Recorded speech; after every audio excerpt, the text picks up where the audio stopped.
Well, good evening. Welcome to St. Mary's and to our first of 3 nights of our parish mission. Several years ago, Father August had heard and seen one of Roy Schumann's YouTube videos on his testimony. And then he talked with the mission committee and decided that it would be great to get him here. And then we had this little thing called a pandemic that got in the way. And so he's been a little delayed about getting here, but he finally was able to have him come for this week. And he's going to start off tonight just basically by telling his story. And I think you'd rather hear him tonight than me, so I'm going to let him come up and introduce himself and kind of give a little sharing on his conversion story.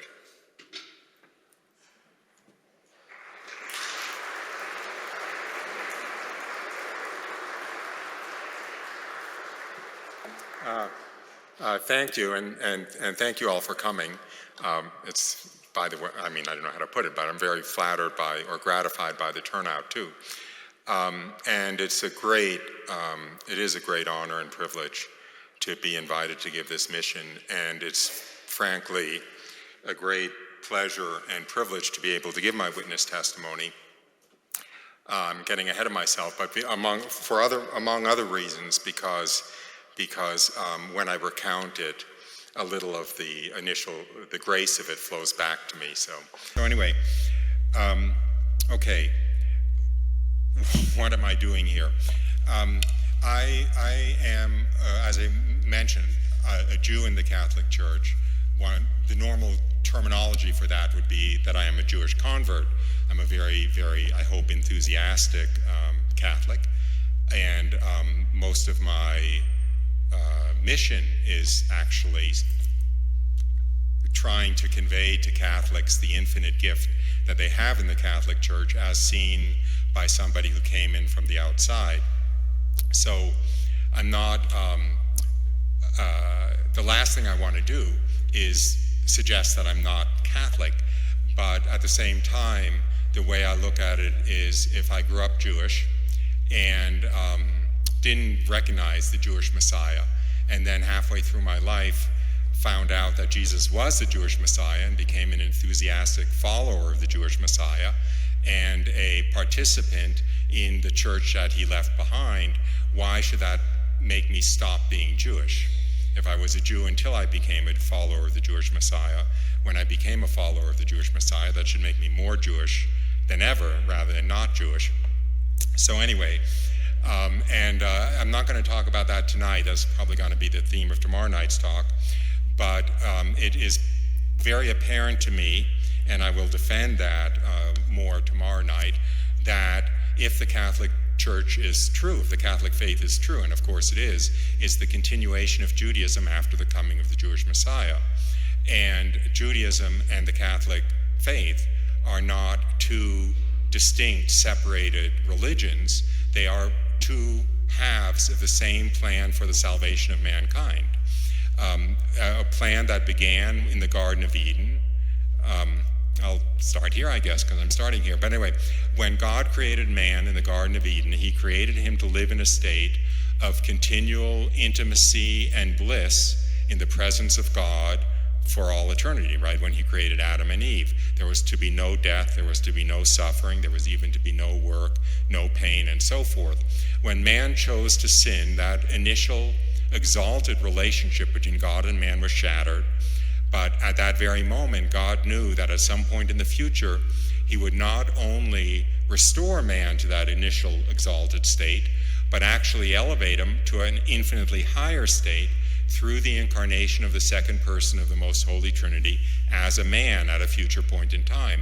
If the second person of the Most Holy Trinity was going to incarnate as a man, it would be at a particular point of time, in a particular place in the world, among a particular people, even in the womb of a particular virgin, and of course that people would have to be prepared. They would have to be separated out from all the other people wandering the face of the earth for almost 2,000 years, given a tremendous amount of divine revelation. First of all, to know about the creation of man, to know about the one true, uncreated Creator God, to know about the fall of man, the seriousness of sin, the need for redemption, the future coming of a Redeemer. They would have to be given enough prophecy to recognize the Redeemer when he came. They would have to be given enough theological understanding to make sense of what was happening and to propagate the new faith throughout the world when it happened. And they would have to be raised up to a sufficient level of morality, and you could say purity, so that they could produce a virgin of such purity and nobility that she could give her flesh and blood to be the flesh and blood of the God-man when he came. That's what the Jews were. They were separated out from everybody else for those 2,000 years to receive that amount of divine revelation and to be raised up to a knowledge and understanding, and one would hope obedience to God, which would enable them to host the incarnation when it happened. The point of the incarnation, of course, wasn't about Judaism. The point of the incarnation was to the redemption of all of mankind through the incarnation after it happened. So you can think of Judaism as the preparation stage of this plan of salvation, and the Catholic Church is the fulfillment phase. And they are phase 1 and phase 2 of the same plan for salvation of all of mankind. Any of the privileges which were given to the Jews leading up to the incarnation were not given to them for their own sake. It was just given to them because somebody had to do the job that they had to do to enable the incarnation to take place. This makes sense, right? So boy, I'm all over the map. But anyway, so this is very apparent to me that I didn't stop becoming Jewish when I entered the Catholic Church. I just became a Jew who understood what Judaism was all about, frankly. Jews were never known to be particularly modest or humble, right? So that may sound a little arrogant. And to make it even worse, when I entered the Catholic Church and I would meet a cradle Catholic who would come up to me and throw open their arms wide and say, "Welcome to our church," I would always feel they had it backwards. It should be me throwing open my arms, saying, "Welcome to my church." Because, of course, St. Paul said, they are kind of adopted into the family of Abraham. And anyway, so when I was a Catholic, when I was fully in the Catholic Church and enthusiastic about it, and a little bit puzzled about why this wasn't the universal understanding, I couldn't think of anything better to do than sit down and write a book to sort of enlighten the world as to the true relationship. And so I wrote this book, Salvation is from the Jews, the role of Judaism in salvation history from Abraham to the Second Coming, which is basically I gave you in a nutshell. I'll give it more talk about that tomorrow night. And there was a small miracle. The book was published. I had no credentials at all. I was a Harvard, I'll get to that, but I was a Harvard Business School professor. I had no theology credentials at all. But Ignatius Press took it, they published it. Anyway, and that is what brought me here, essentially. At that point, I was on EWTN somewhat and began, being invited to speak and so forth. So anyway, that's the end of my story. I'd better get to the beginning of my story. So I was born and raised Jewish. My parents were both German Jewish Holocaust refugees. They had both grown up in Germany and managed to escape Hitler's Germany and make it to the United States, where they met and married. And the whole world I grew up in was very Jewish. I took my Judaism very seriously. I took God very seriously. The world we lived in was very much a Jewish world in those days. The communities were more separated, and all of my parents' friends were Jewish, and all of my friends were Jewish, and I went to Jewish religious education from the beginning of school until university. And I went to MIT, technology, engineering, science university, and although I was very devout Jewish when I got to MIT, I was basically an atheist probably by the end of my sophomore year. I had lost my faith in God at MIT. I thought that one could not in good conscience be religious and believe in God, to tell the truth. The attitude there was that religion was just a kind of superstition that men came up with until they had science to give them the true answers to everything. And anything that science can't answer today, it will be able to in 5 years. And I swallowed that hook, line, and sinker. That was presented as a scientific attitude. I will make a little digression and say that was not a scientific attitude. It was the opposite of a scientific attitude, because the essence of science is that you look at the evidence, you form a theory that can explain the evidence. If it's successful in explaining the evidence, you can keep that theory. If it's unable to explain the evidence, you have to throw away that theory and find another one that can explain the evidence. And all of the evidence is actually for the truths of the Catholic faith. I think that because of our scientific orientation today, God has been particularly generous in giving us an incredible amount of physically verifiable proofs of the Catholic faith. We have, for instance, we have the Shroud of Turin, which could not be counterfeited even with all of today's technology. We have the miracle at Fatima, which was seen by 70,000, 100,000 people, including skeptics and communists and atheists who just went there to make fun of the ignorant peasants who thought something would happen. The joke was on them. We have the medical miracles at Lourdes. To be approved as a medical miracle at Lourdes, there has to be physically documented proof of the condition before the healing, after the healing. The healing has to be virtually instantaneous. It has to be permanent. There has to be no natural explanation, and so forth. And there are actually thousands of miracles that have passed all of those requirements.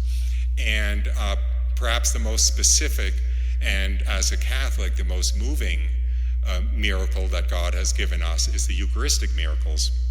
I think we all know about them. I hope most of us know about them, but there are situations in which the consecrated host became physically human blood and human heart muscle tissue. And they're Eucharistic miracles from the Middle Ages, but kind of maybe more interestingly, they're contemporary Eucharistic miracles. They're Eucharistic miracles from Buenos Aires in 1999, when, by the way, the bishop was Bergoglio, was our current pope. There are Eucharistic miracles from Poland in 2007, and in both cases, the consecrated host, which had become human blood and human muscle tissue, was given to forensic scientists who were not told what the origin was. It was examined with the full range of contemporary science. It was examined under electron microscopes and so forth. And in both cases, the forensic scientists came to the conclusion that it was human blood and human muscle tissue. They even could identify the part of the heart that the muscle tissue came from, of a man who had died in great agony, which they could tell because there's a change in the blood chemistry when the person suffers a lot before dying and so forth. And no one can say this is ignorant, superstitious peasants who are prepared to believe anything. It's absolutely there as physically documented scientific evidence. So in fact, I better get back to my witness testimony. This claim that science, you have to choose between the faith and science, is not true at all. In fact, you have to choose between atheism and science, basically, or materialism and science. G.K. Chesterton has a wonderful quote: "Those who believe in miracles, rightly or wrongly, believe in them on the basis of the evidence, and those who do not believe in miracles, rightly or wrongly, refuse to believe in them on the basis of faith." Okay, so it's exactly the opposite. It's not that you have to check your mind at the door when you enter the Catholic Church. It's that you have to check your mind at the door when you enter the rationalist, humanist church, or whatever they have. Anyway, back to my story. I didn't know that. So I left MIT. I was atheist. I went on to Harvard Business School after a few years of working as a computer scientist. I did well enough at Harvard Business School to be invited back to join the faculty. So I found myself as a newly minted professor of marketing at Harvard Business School at the ripe old age of 29. And that's really where my witness testimony begins, Because all my life, since I was a small child, I knew there has to be a real meaning and purpose to life. And I thought that I would come into the real meaning and purpose of life when I was older. And I felt that the real meaning and purpose of life would come from entering into a personal relationship with God, which I very honestly thought would happen at my bar mitzvah. Bar mitzvah is quite parallel to the Catholic confirmation. When the child is about 13, there's a ceremony in synagogue. He reads from the Torah for the first time, and he enters into religious adulthood. And then there's a big party afterwards, like the Catholic confirmation. And I really thought that at my bar mitzvah, I would come into a personal relationship with God. And when that didn't happen, it was actually one of the saddest days of my childhood. But then pretty soon I decided the real meaning and purpose of life would come when I got a driver's license. Or when I left home, or when I began university, or if I got into Harvard Business School, or when I began my career, and so forth. But the problem was that at this point that I'm describing, when I was a new professor at Harvard, there was nothing more I could imagine might give my life meaning, because I wasn't about to be I was already more successful than I ever expected to be, but there was still no meaning or purpose to life. We're just a chemical accident. We live for 80 or 90 years, and then we die. A bolt of lightning hit a puddle of amino acids 5 billion years ago, and eventually we crawled out. Things happen. There's no pattern to anything. When we die, we're dead. I couldn't even figure out a reason to be good, to tell the truth, because there was just no purpose or pattern to anything. And so I actually fell into the darkest despair of my life at that point. And it was in that that I was walking in nature one morning. That's the only place I could find comfort in those days, was being alone in beautiful nature. When I received the most spectacular grace in my life, I was just walking along, lost in my thoughts. I had long since lost any hope of believing in God or of there being a God, when from one moment to the next, the curtain between the physical world and the spiritual world disappeared. And I found myself in the presence of God, very knowingly in the presence of God, seeing my life and understanding my life as I would if I had died and was looking back over my life after death in the presence of God. I saw how I would feel about everything after I died. I'll talk about that a little bit. And another aspect of this that I will talk about was that in this state, I was in a state of a very, very intimate communication with God, such that I couldn't pose a question in my mind without being shown the answer. So let me talk about that a little bit. So I saw in this experience, first of all, I saw that my two greatest regrets after I died would be, number one, all of the time and energy I had wasted worrying about not being loved, when every moment of my existence I was held in a notion of love greater than I ever imagined could exist, coming from this all-knowing, all-loving God. And the other great regret would be every hour I had wasted doing nothing of value in the eyes of heaven. I saw that we live forever. I saw that every action has a moral content that's observed and recorded for all eternity. I saw that every time we take advantage of an opportunity to do something of value in the eyes of heaven, we will very really be rewarded for that for all eternity. And that every opportunity that we let go by and don't take advantage of will be a lost opportunity for all eternity. I saw how foolish I had been. I had kind of been living my life looking in the rearview mirror, saying to myself, oh, if only that hadn't happened, then I would be happy today. Or if only that hadn't happened, then I would be happy today.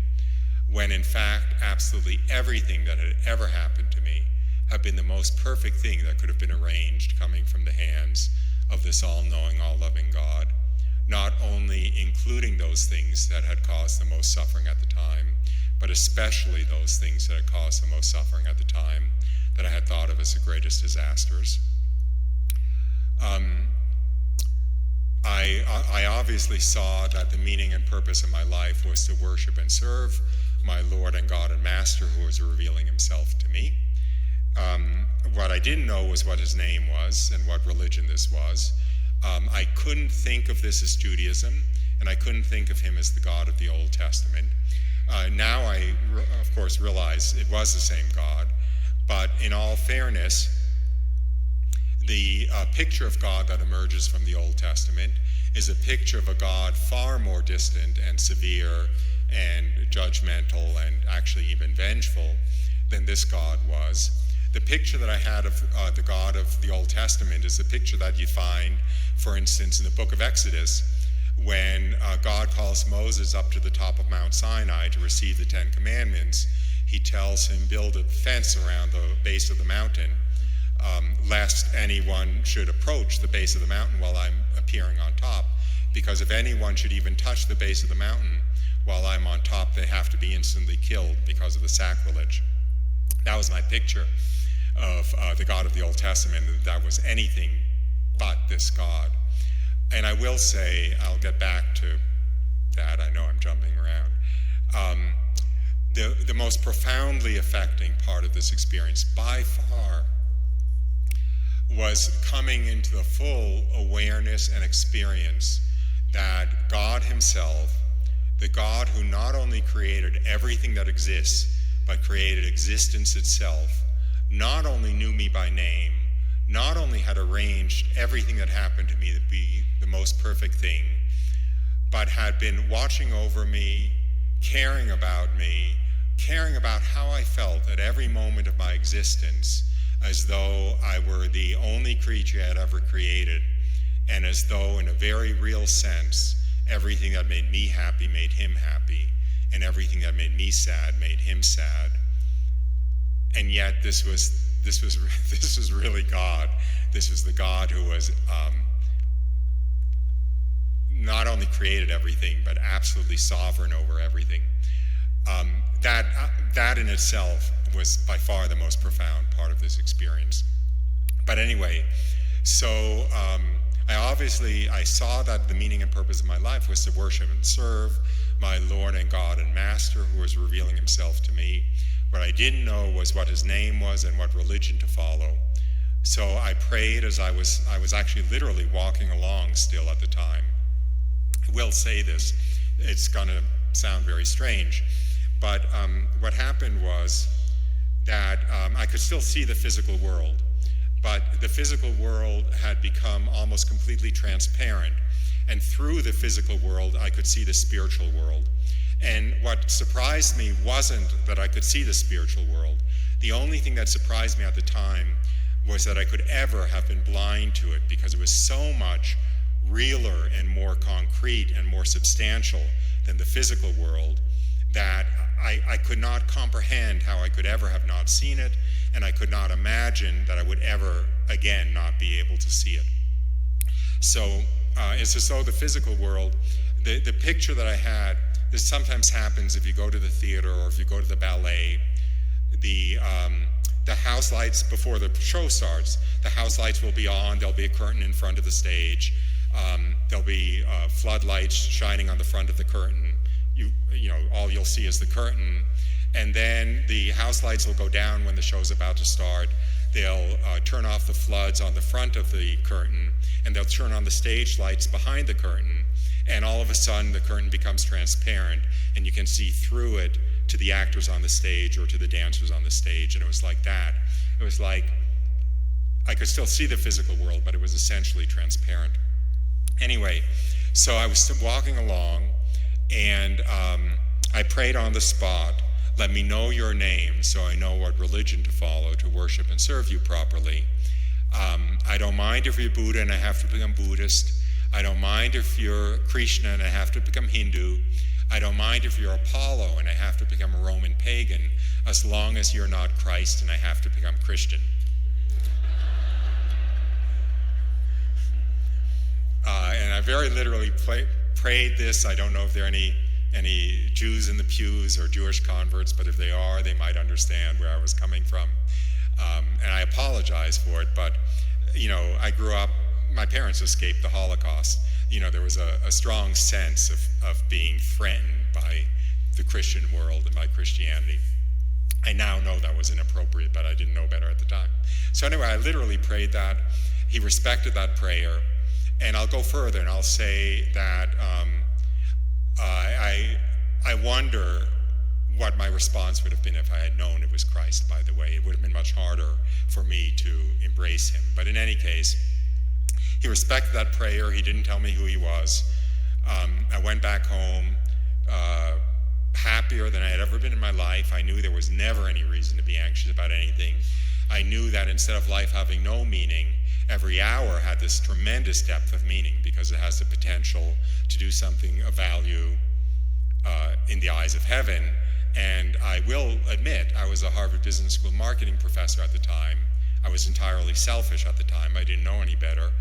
And I still viewed this experience somewhat selfishly. And so I understood. I didn't understand that the problem was being selfish. But what I understood after this experience was I had been stupid and selfish, putting all my time and energy into things which wouldn't do me any good at all, even 100 years later after I was dead. And if I wanted to be smart and selfish, the only thing that made sense would be to put all my time and energy into working for things that were of value in heaven, for which I would be rewarded for all eternity. So I went back home. I had lost all interest in teaching Harvard MBAs how to make a little more money. All I wanted to do was pursue this experience, know who this God was, know what religion to follow, and basically try to put all my time and energy into doing things of value for all eternity. I didn't have any place to turn. This had been a mystical experience. I'd never heard of a mystical experience at the time. This is a little bit of a confession, but I wanted to find somebody who knew something about mystical experiences. So I found a self-styled mystic. This is Cambridge, Massachusetts in the 1980s. That wasn't a very prudent thing to do. And he led me on some pretty silly paths, kind of new agey paths. But at the same time, I was doing something smart, which was every night before going to sleep, I would say a short prayer that I had made up to know the name of my Lord and God and Master who had revealed himself to me that day. So a year to the day after that first experience, I went to sleep. I know it was exactly a year to the day because I remember praying a prayer of thanksgiving for what had happened a year earlier. I went to sleep. I thought I was woken by a hand gently on my shoulder and led to a room and left alone with the most beautiful young woman I could ever imagine. And I knew without being told that it was the Blessed Virgin Mary. And when I found myself in her presence, all I wanted to do was throw myself on my knees and somehow honor her appropriately. The first thing she said to me was she offered to answer any questions I might have for her. The first thought that crossed my mind when I found myself in her presence and just wanted to honor her was, oh my gosh, I wish I at least knew the Hail Mary, but I didn't. So I kind of wanted to ask her to teach me the Hail Mary, but I was too proud to admit that I didn't know it. So as a kind of indirect way of getting her to teach me the Hail Mary, I asked her what her favorite prayer to her was. Her initial answer was a little bit coy. It was, I love all prayers to me. But I was a little bit pushy. Maybe that's because I'm a New York Jew, maybe not, who knows.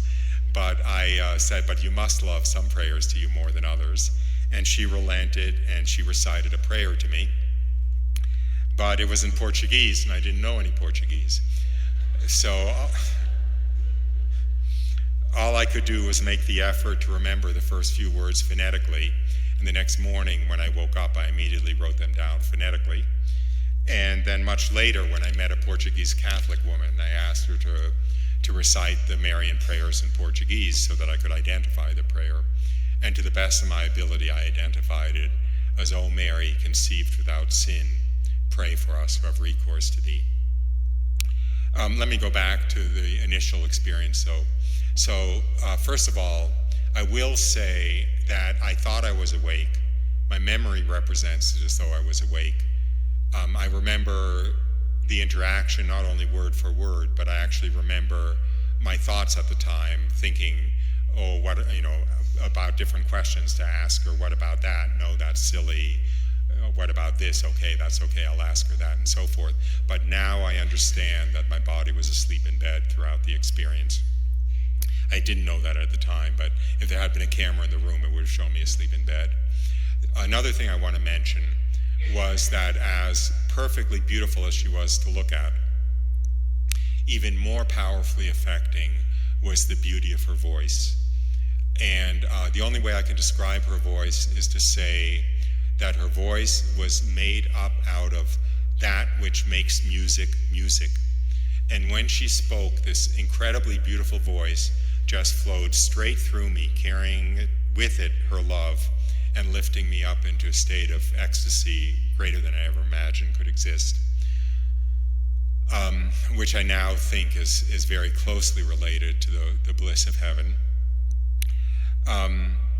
Anyway, so back to the questions and answers. I asked her about 5 or 6 other questions. I'll mention a couple of them now. I'll mention the good ones now. Some were silly and some were personal. But most of the questions I asked her came from being overwhelmed by who she was.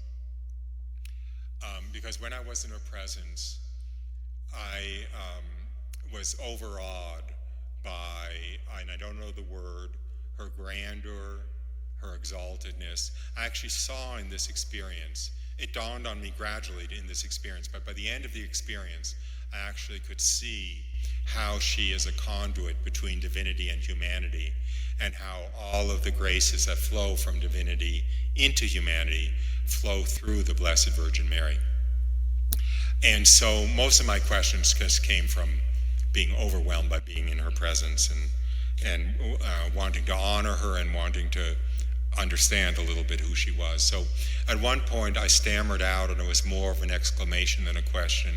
I kind of stammered out, how is it possible? How can it be?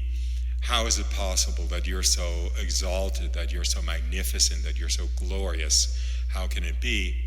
And she just looked down on me almost pityingly and shook her head gently, and she said, "Oh no, you don't understand. You don't understand anything. I'm nothing. I'm a creature. I'm a created thing. He's everything." And then again, out of a desire to somehow honor her appropriately, I asked her what title she liked best for herself.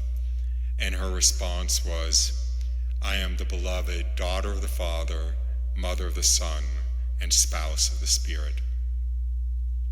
And then, all my life I had heard the expression the Holy Spirit. I had no idea what it meant. I had, by the way, up to this point in my life, literally never touched a New Testament, much less opened it. I knew nothing about Christianity. I knew nothing. The only thing I knew about the Blessed Virgin Mary was quite literally from hearing mostly Silent Night around Christmas time and seeing Christmas creches sometimes in public places. I knew nothing about this. Now I understood in this experience that this was about Christianity. All my life I had heard the expression the Holy Spirit, and I had no idea what it meant. I didn't even know that he was a person. So I apologized for the way I phrased the question. I didn't know any better. I said to her, "What's this business about the Holy Spirit?" And her response was just to look upwards with an expression melting with love and say, "He's his gaze." So then I asked her about 3 or 4 more questions. When I was finished with the questions and she had answered them, she said she had something she wanted to speak to me about. So she spoke for about another 10 or 15 minutes, and then the audience was ended, and I went back to sleep. And the next morning when I woke up, I knew I had been Christ in the first experience. I knew I wanted to be as fully and completely a Christian as possible. I didn't know what that meant. I didn't know the difference between a Protestant and a Catholic, but I was hopelessly in love with the Blessed Virgin Mary. In fact, my first thought when I woke up the next morning was, "Oh boy, I can't wait to go to sleep again tonight and see her again." And when that didn't happen, I said to myself, well, it's going to happen at least like once a week or once a month or so forth. And by the time I realized it would never happen again until after I died, The memory had faded to the point where I could face the prospect of having to go through another, 60 or 70 years of life before seeing her again. But that was a grace that I didn't understand that morning, because if I had understood that morning, it would have been extremely hard to face the prospect of the rest of life. Everything in this life was so drab and colorless and tasteless and cardboard and gray compared to being in the presence of her love, that I don't know how I could have faced the prospect. Anyway, so, I knew I wanted to be as Christian as possible. I didn't know the difference between a Protestant and a Catholic. All I could do was open a local phone book to find a church to go to. As soon as I got to know the pastor a little bit, I kind of shyly asked him about the Blessed Virgin Mary. And when he answered without the respect that I knew that she deserved, I knew this is no place for me. And the other thing that was going on was after that experience, I was spending all my free time at a Marian shrine that was about 45 minutes from my house. It's a shrine to Our Lady of La Salette. I don't know how many of you know of that apparition. It's a church-approved apparition. It was 1846. I think it was 1846 in the French Alps. A little bit like Lourdes, but a little bit like Lourdes, but a one-time apparition to a couple of shepherd children. And there was a shrine to Our Lady of La Salette about 40 minutes from my house. I would drive up there a few times a week to walk the grounds and to feel her presence and to kind of commune with her. I think I still didn't know the Hail Mary. By the way, it's not easy to learn the Hail Mary. I kept trying to learn the Hail Mary. I'd pick up these Catholic prayer books, and they'd say how to pray the rosary, and it would say, Hail Mary, ... Hail Mary, ... Hail Mary, ...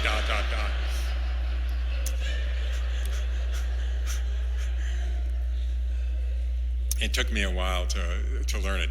I'll tell you, this is kind of irrelevant, but the truth is, I learned the Hail Mary from a Jewish friend of mine, because all my friends were Jewish, and he sang in a whatever you call it, but it was like a Renaissance choir. So he knew the Hail Mary in Latin from the chant, and so he taught it to me in Latin.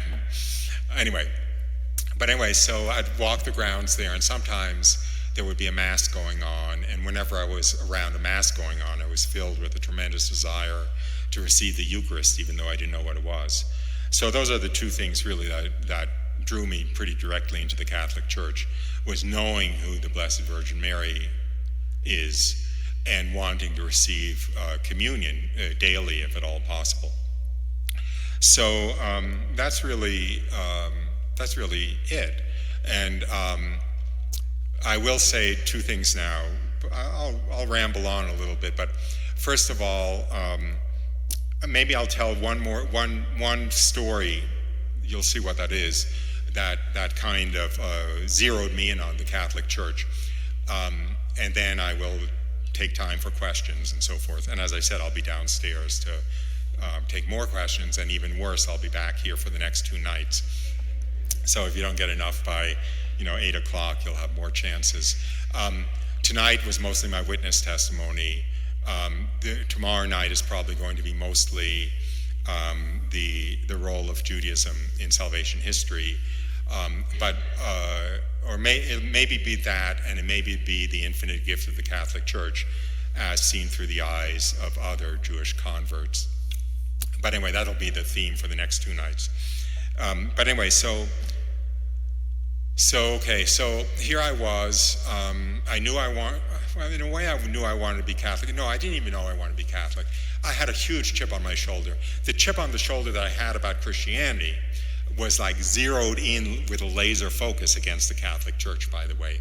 In other words, Christianity was really bad, but the Catholic Church was like the worst of the worst in my false catechesis of history. I apologize, but that's the way it is.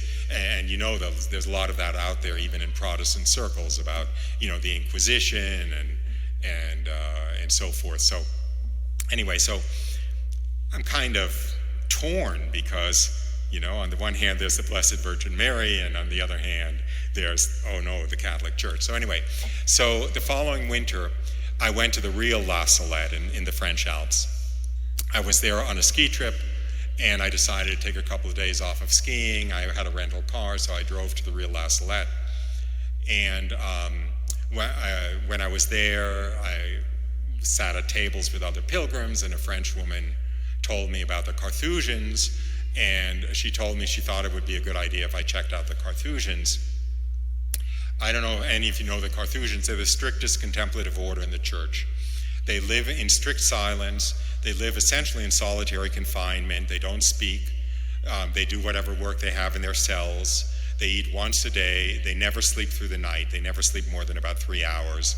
They go to sleep about 8:30. They get up at 11:30. They chant matins in the chapel, of course in Latin.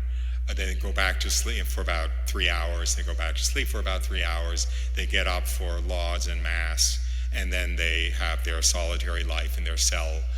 They have one meal a day. It's brought to them like in a dumbwaiter, so they don't even see the monk that's bringing them their meal. If they pass a monk in the hallway, they're not supposed, they're supposed to look down. It's an extremely severe order, very penitential. And when I heard about them, this woman had told me she thought I should check them out. And she gave me the number of a Carthusian monastery near her in France.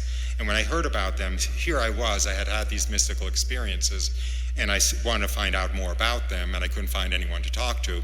So when I heard about the Carthusians, I thought, oh, this is great, because they must know about mystical experiences, because otherwise they go nuts, right, with that life. So anyway, so I get home, back from the States, and I call up this number of this Carthusian monastery in the south of France. And a monk answers, and I say, would it be possible to come and visit and make a retreat there? And he says, oh, no, absolutely not. We're strictly cloistered. We don't receive anybody. And then I talk a little more, and he says, well, tell me something about yourself. And so I start telling him something.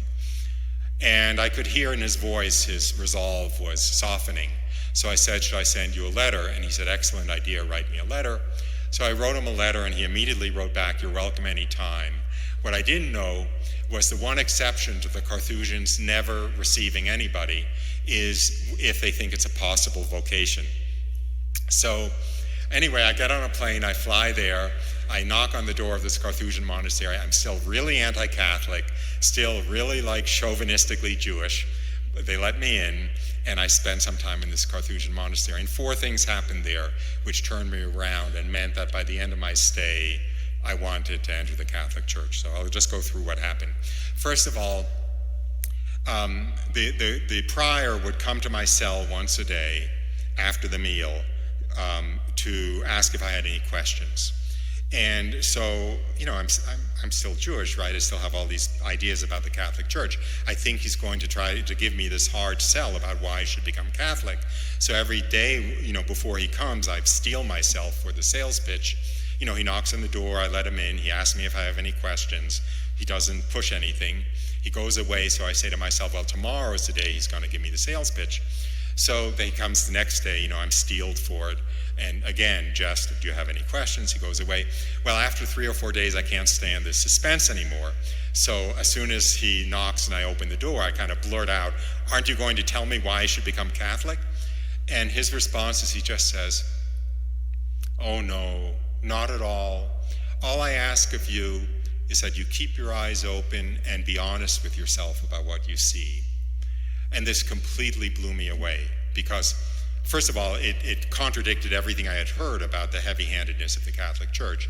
But mostly it showed that he really believed in God. He was sure that this was God at work and that God would finish what he had started. And all I had to do was keep my eyes open and be honest about what I saw. So the first brick fell, from my wall of defensiveness with that.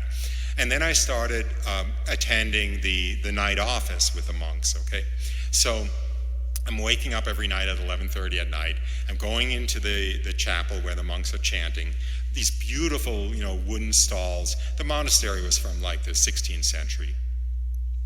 Everything's, you could be in the 16th century there. They're chanting the Psalms from these psalm books, which I think were actually parchment. They were about 3 feet wide, calligraphy of the Psalms, one book for every 2 monks, that they would share. And so I'm joining them in there. I'm standing in my stall. I'm watching all these mostly elderly monks spend 3 hours in the middle of the night every night chanting. And what are they chanting? "Oh, Jerusalem, should I ever forget you, let my tongue cleave to the roof of my mouth. Oh, Zion, there's no place on earth more beautiful than you." And I'm looking around saying to myself, these guys are all wannabe Jews.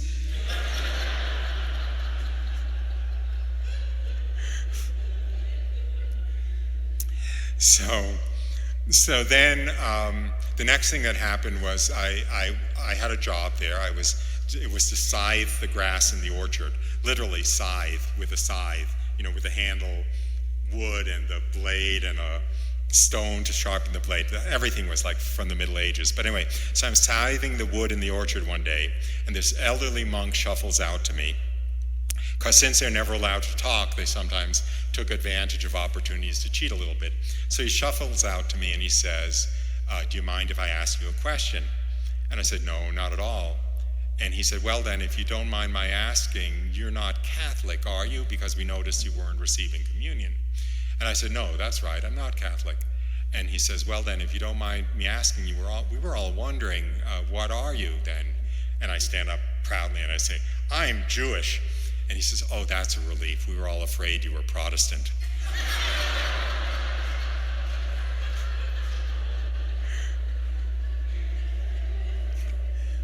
So you can see the stepwise progression, right? Because first I saw that this was about the truth and this wasn't about a sales pitch by the Catholic Church. Then I saw that the Catholic Church sees itself as a continuation of Judaism. That's why the monks were all chanting the Psalms of David. And then I saw from this monk's response or attitude that it's like St. John Paul II said, that the Jews are our elder brothers in the faith. They saw Protestants as having had the fullness of the faith and rejected it, but Jews just hadn't yet received the grace of the fullness of the faith. And then I'll tell the fourth thing that happened at the monastery, which was by far the most important, which is if anybody had told me beforehand about the Carthusians, I would have thought they're going to be a bunch of bitter, sour, unhappy old men, right? They have no pleasures in their life. The food is nothing to write home about, and they only have, one meal a day. They sleep in extremely uncomfortable situations. They actually even take the discipline. They have, they have no entertainment. They have no relaxation. They have, so I would have expected them to be, bitter, unhappy, and grumpy.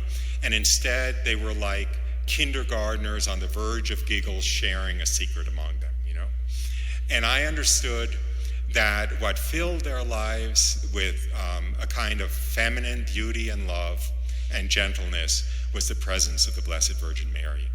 And I could feel when I was there how the presence of the Blessed Virgin Mary permeated the monastery.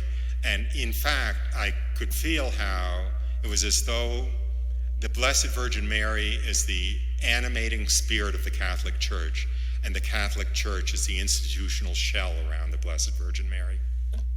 So by the time I left the monastery, I knew I wanted to become Catholic. My love for the Blessed Virgin Mary became a kind of attraction to and desire to be in the Catholic Church.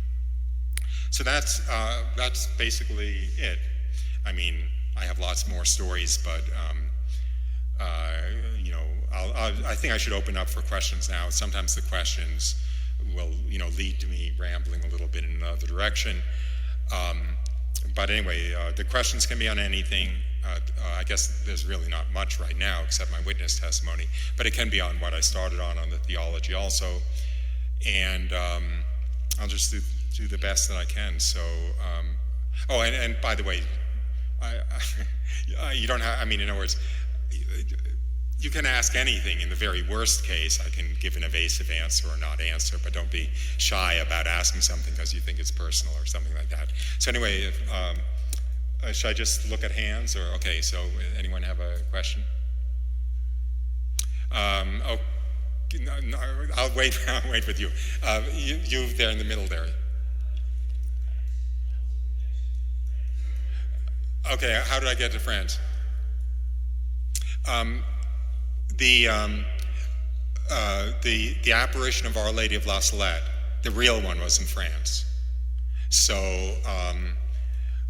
I was in France to ski, because to tell the truth, I lived for skiing before my conversion. And I used to love to go to the French Alps to ski. I had my favorite ski area in the French Alps. I had friends there, circuit skiers actually, who I would ski with and stuff. So I used to go as often as I could to the French Alps to go skiing. And I found myself relatively close to Our Lady of La Salette. So I went to Our Lady of La Salette, and then the woman who gave me the number of the Carthusian monastery was French, and she gave me the number of a monastery near her in France. And I do speak French, and my mother's family, it's another story, but when they fled Nazi Germany, they actually fled to Paris. And so my mother, I don't want to say she grew up in France, but she spent 5 or 6 years in France as a teenager, and some of her family stayed in France. So I had a lot of French family. I grew up kind of speaking a lot of French, so that's basically that answer. Yes?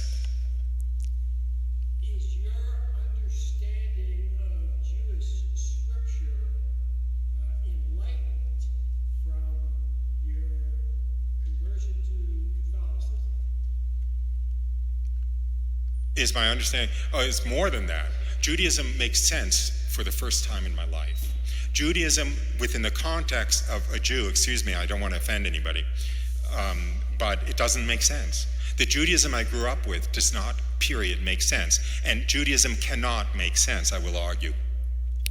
For one thing, Judaism, well, okay, first of all, the Jews are the chosen people.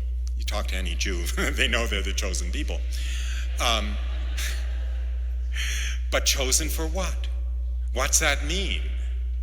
The only possible meaning of being the chosen people, first of all, they know they're chosen to bring God to all of humanity. That's clear in the Old Testament, right? That all of humanity will stream somehow, to Mount Zion to get to know God.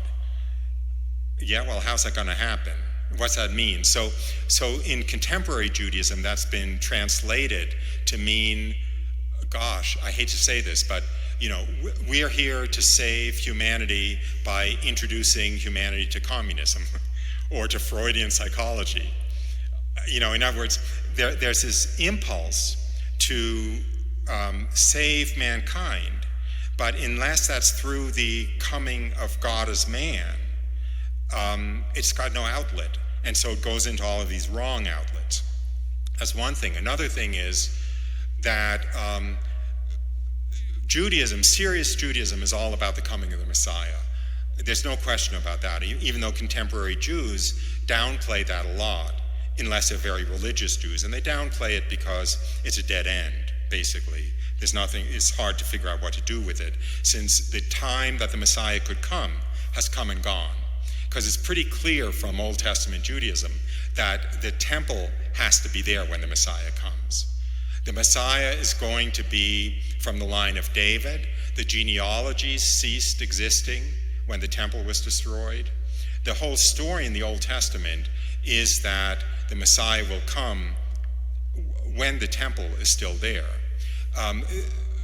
So anyway, it's like you want to be Jewish, but there are all these dead ends. What happened with the story of the Messiah? This was all about the coming of the Messiah. Well, if not, we're chosen to bring God to humanity. How's that going to happen? And by the way, why did this false religion of Christianity take over the world and we end up being, 30 million people in the world, or whatever it is, 50 million people in the world? So anyway, so your question was, it's a great joy, because now everything in the Old Testament makes sense. And I'll say one other thing, which is really important if you're serious about the Old Testament and Judaism, which is the primary problem, so to speak, that the Jews have, and a big problem in evangelizing Jews, is there are two sets of messianic prophecies in the Old Testament. They're the suffering servant prophecies, like you see in Isaiah, right? That the Messiah is going to come and suffer and die to take away the sins of the people. And you have the victorious Messiah prophecies, right? He's going to come and put an end to suffering and death, and the lion will lie down with the lamb, and the swords will be beaten into plowshares, and so forth. You have these two contradictory sets of messianic prophecies. Jews don't know what to do with these two sets of contradictory prophecies. We know what to do with them. The suffering servant prophecies are about the first coming of the Messiah.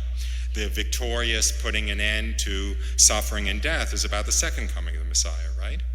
So everything in the Old Testament that is kind of like a blank wall when you want to take it seriously without Christianity becomes crystal clear when through the lens of Christianity. So the answer is yes. It makes a whole lot more sense for the first time. Anything else? Yes?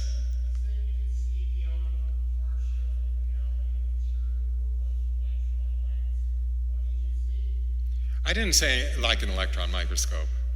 I didn't say that. I said like a curtain on a stage. I'm sorry. I apologize for being pedantic, but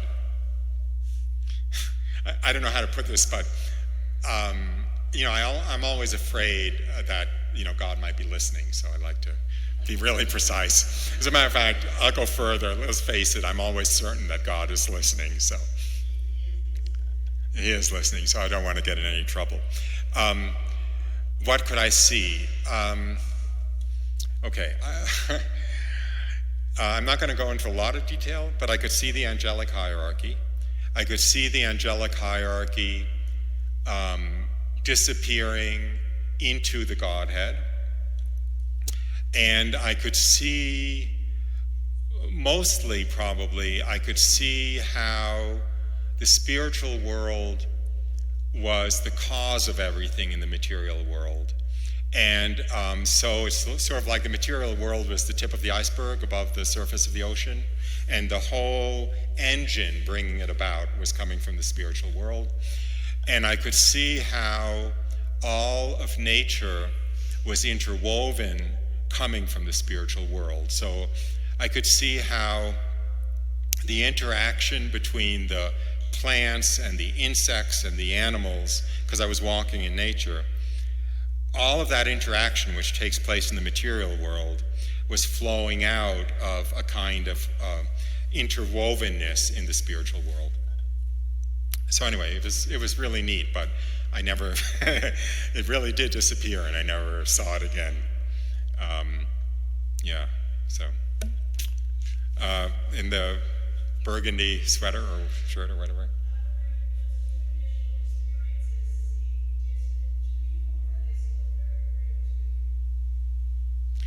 That's what I said in the beginning of this talk, actually. It's one of the great pleasures of giving my witness testimony is it brings it back to me in a deeper way than when I just think about it, to tell the truth.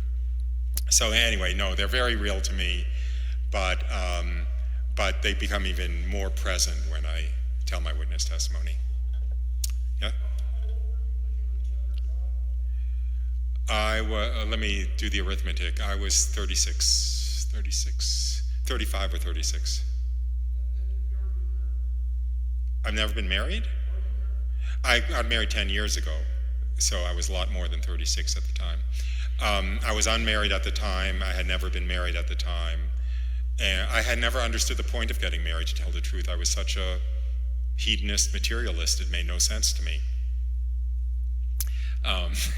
The dating possibilities as a single Harvard Business School professor are pretty good. So anyway, so no, and I'm very grateful that I wasn't married because my conversion could not have happened properly. If I had been married, I would have been married to a Jewish woman. That would have been non-negotiable. So anyway, I'm very glad I wasn't married. And my wife is super Catholic, and she is a Catholic philosophy professor, one of 10 children. All 10 children grew up to be daily communicants. So anyway, very Catholic family. I married well, finally. Anything else? Yeah?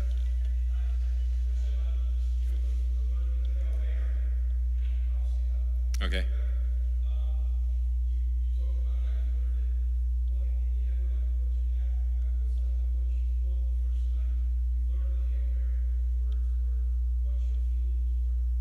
good question.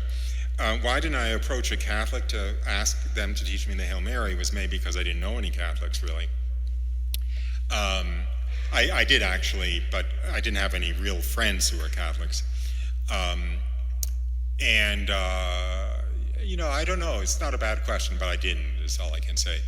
I may have been, I don't know how to put it, but it may have been more difficult for me to address what happened with a Catholic. I don't know.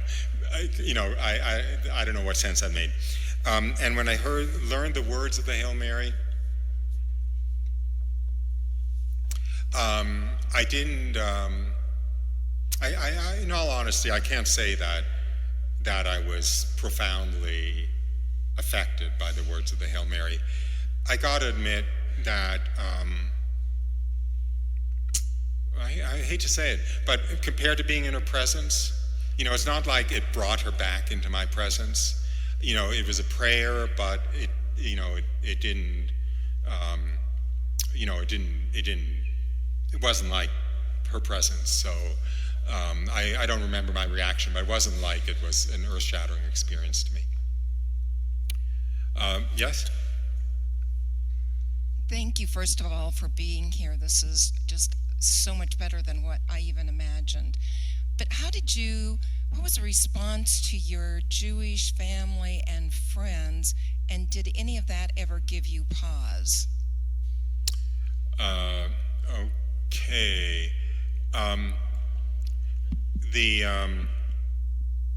First of all, the second part of your question, did any of it give me pause? And the answer is absolutely no way. And this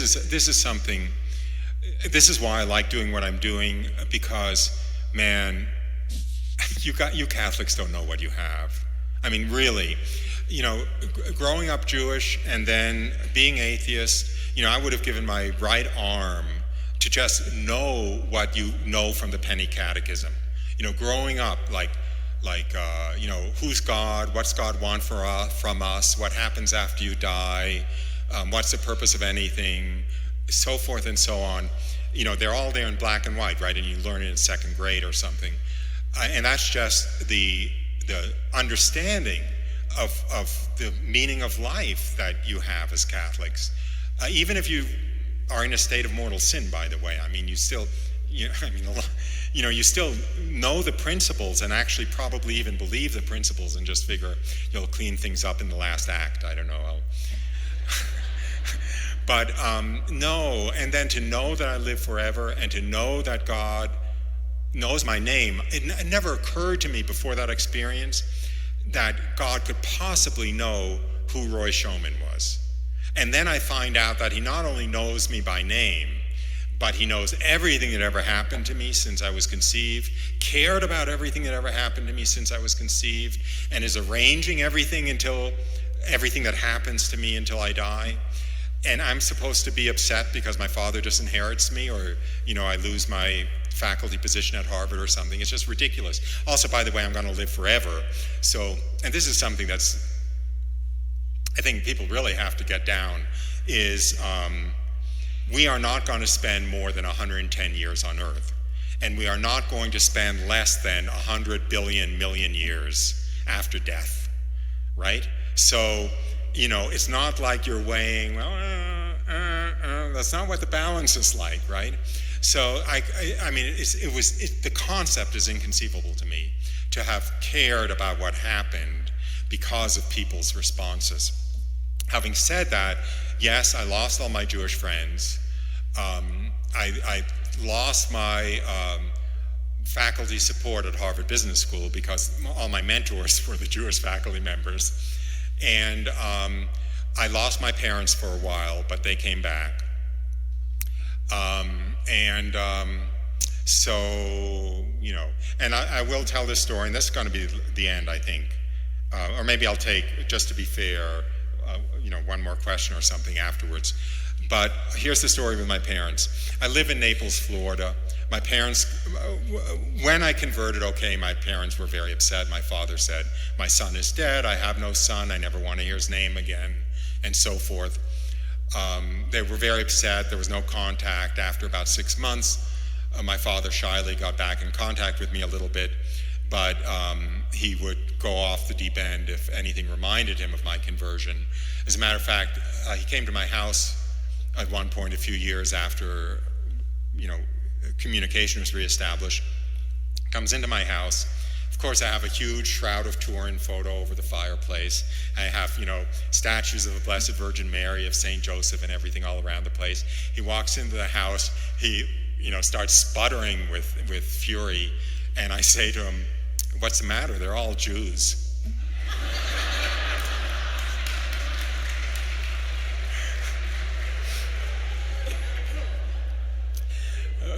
But it didn't work. He said, he swore never to come to my house again, and he never did. But anyway, then they got older, and I lived in Florida, and they got too old to keep house anymore. So I arranged for a independent living apartment near where I lived in Florida. I moved them down there. I set things up for them. I, went over there to see them, 4, 5, 6 times a week. I solved all the problems which come up. At the time, my mother was like 95, and my father was, I think, 101. So it was nice to have somebody running interference and arranging things. And my father's heart melted, to tell the truth, because I was taking care of him. And he said to me things. There was no emotion in my family growing up, but he said to me things like, I never dreamed I'd ever have a son like you. What did I ever do to deserve a son like you, and stuff. And he got all, melted hearted. And then he was in a great discomfort. A few weeks before he died, he broke his femur, his thigh bone. And anyway, it was horrible, and he was in great pain, and he had an operation that just made things worse. And he was in hospice, although they didn't call it that. And in a great deal of agony. And I checked him into the hospice. It was a horrible process. There was a lot more pain in the check-in procedure. Anyway, and then I left him at midnight, and I went to visit him the next morning. And he's sitting up in bed. His eyes are shining. And he says to me, the funniest thing happened to me last night. After the room was completely dark and all the commotion was over and everyone had left, Jesus appeared to me. Interesting, don't you think? That's all he said. And after that, once I forgot to wear my crucifix when I visited him, and he said, "Where's that thing you usually wear around your neck? You really ought to be wearing it, And anyway, I was able to baptize him on Good Friday that year, and he died on Easter Tuesday. And that left my mother, and she became even more against my conversion after the story with my father, because it's like her son had gone over to the enemy, and now her husband went over to the enemy. So she got more hostile, but a very similar thing happened. She was bedridden. It was clearly going to be her deathbed. So she was lying. She had broken her hip. She was lying in bed. All she could do was really look at the ceiling all day. So I figured, okay, it's safe now. I'll tell her my witness testimony. So she can't do anything, right? So I told her my witness testimony, and the next morning when I visited her, she was sitting up higher in bed, and she was very warm, and she said, "I really want to thank you for what you did yesterday. All my childhood faith in God came back." And after that, all she wanted was for my wife and me to pray by her bedside, and we'd pray the rosary, and she would try to join in with the Hail Marys, but just mouthing it because she was too weak to. Whenever I brought a priest to visit her, she would be clasping his hand and not letting him go and stuff. And so I baptized her because I thought, at the time she was out of consciousness. I thought she wouldn't come back, so I baptized her. But then she came back, and the priest came, and he confirmed her. He gave her an apostolic blessing. He vested her with a brown scapular. He gave her last rites, and she was buried out of a sung Tridentine requiem mass. And anyway, with the incense and the asperging and stuff. And then we all processed to the cemetery, which wasn't far from the church. And she was lowered into the grave. Again, the priest there with his black vestments, and a lot of the parishioners had followed, and again incensing the coffin and asperging the coffin, and the priest reading the prayers in Latin, and she gets lowered into the grave. But the funniest part was it was Jewish cemetery, because I had bought the plot earlier.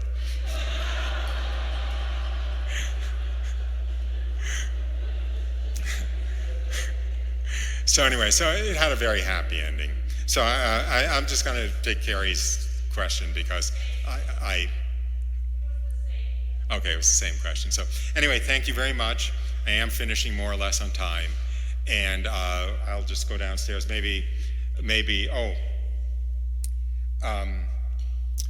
I'll wait. I'll wait with that. Maybe Father can close with a prayer or something, and then I'll be downstairs. I'll be peddling the books I wrote and DVDs and stuff, but I'll mostly be there to fellowship. So, okay. Thank you very much.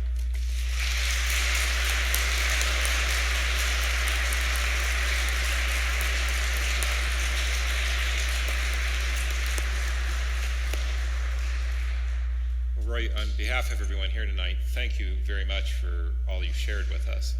And I myself, I think it won't be everybody, I was looking forward to hearing from you tomorrow night and the night after. So let's